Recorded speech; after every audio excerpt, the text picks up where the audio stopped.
एक बार की बात है, एक घना जंगल था जहाँ कई जानवर रहते थे। उस जंगल में एक शेर राजा था जिनका नाम शेरू था। शेरू जंगल का सबसे ताकतवर जानवर था और सभी उससे डरते थे, लेकिन शेरू का दिल बड़ा था। वह किसी भी छोटे जानवर को नुकसान नहीं पहुंचाता था।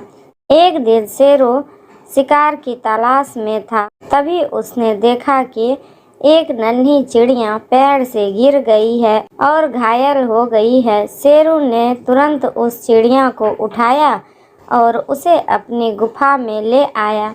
वहाँ उसने चिड़िया की देखभाल की और उसे स्वस्थ किया।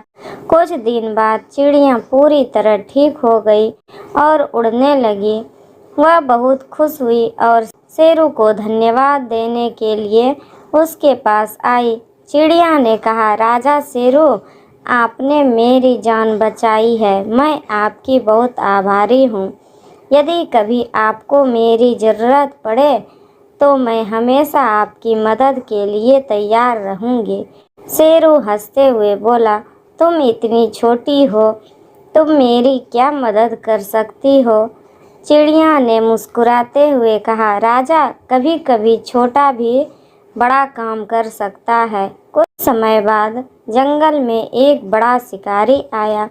वह शेरू को पकड़ना चाहता था। उसने जंगल में जाल बिछाया और शेरू को फंसा लिया। शेरू बहुत जोर लगाता पर जाल से बाहर नहीं निकल पाता। तभी वहाँ नन्ही चिड़िया आई। उसने अपने नुकीले चोंच से जाल को काटना शुरू किया। कुछ ही देर में शेरू आज़ाद हो गया। शेरू ने चिड़िया से कहा, तुम सही कह रही थी, छोटे भी बड़ा काम कर सकते हैं। उस दिन के बाद से शेरू और चिड़िया गहरे दोस्त बन गए और शेरू ने यह सीखा कि हर किसी का अपना महत्व होता है, चाहे वह छोटा हो या बड़ा। सीख, कभी भी किसी को छोटा या कमज़ोर मत समझो, क्योंकि हर किसी की अपनी ताकत होती है।